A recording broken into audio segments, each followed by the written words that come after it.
Knowledge is power when used it constructively. Closely allied to intelligence excusitis is some incorrect thinking about knowledge. We often hear that knowledge is power, but this statement is only a half truth. Knowledge is only potential power. Knowledge is power only when put to use, and then only when the use made of it's constructive. The story is told that the great scientist Einstein was once asked how many feet are in a mile.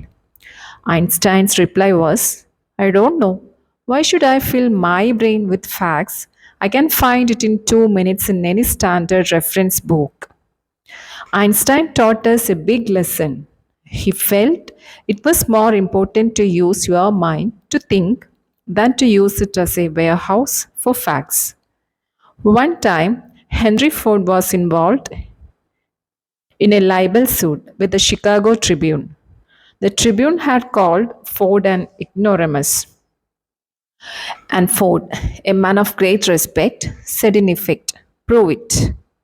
The Tribune asked him scores of simple questions such as who was Benedict Arnold, when was the Revolutionary War fought, and others, most of which Ford, who had little formal education, could not answer. Finally, he became quite exasperated and said, I don't know the answers to those questions, but I could find a man in 5 minutes who does. Henry Ford was never interested in miscellaneous information. He knew what every major executive knows. The ability to know how to get information is more important than using the mind as a garage for facts. How much is a fact man worth? I spent a very interesting evening recently with a friend who is president of a young but rapidly growing manufacturing concern. The TV set happened to be turned to one of the most popular quiz programs. The fellow being quizzed had been on the show for several weeks. He could answer questions on all sorts of subjects, many of which seemed nonsensical. After the fellow answered a particularly odd question, something about a mountain in Argentina, my host looked at me and said, how much do you think I would pay that guy to work for me? How much? I asked. Not a cent over $300, not per week, not per month, but for life. I have sized him up. That expert can't think. He can only memorize. He's just a human encyclopedia, and I figure for $300 I can buy a pretty good set of encyclopedias. In fact, maybe that is too much. 90% of what that guy knows I can find in a $2 almanac. What I want around me, he continued, are people who can solve problems, who can think up ideas, people who can dream and then develop the dream into a practical application. An idea man can make money with me, a fact man can't. Three ways to cure intelligence excusitis. Three easy ways to cure intelligence excusitis are 1. Never underestimate your own intelligence and never overestimate the intelligence of others. Don't sell yourself short. Concentrate on your assets. Discover your superior talents. Remember, it's not how many brains you have got that matters. Rather, it is how you use your brains that counts.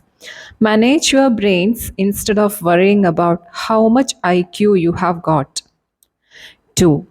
Remind yourself several times daily my attitudes are more important than my intelligence. At work and at home, practice positive attitudes. See the reasons why you can do it, not the reasons why you can't. Develop an I am winning attitude. Put your intelligence to creative, positive use. Use it to find ways to win, not to prove you will lose. 3. Remember that the ability to think is of much greater value than the ability to memorize facts. Use your mind to create and develop ideas, to find new and better ways to do things. Ask yourself, Am I using my mental ability to make history, or am I using it merely to record history made by others?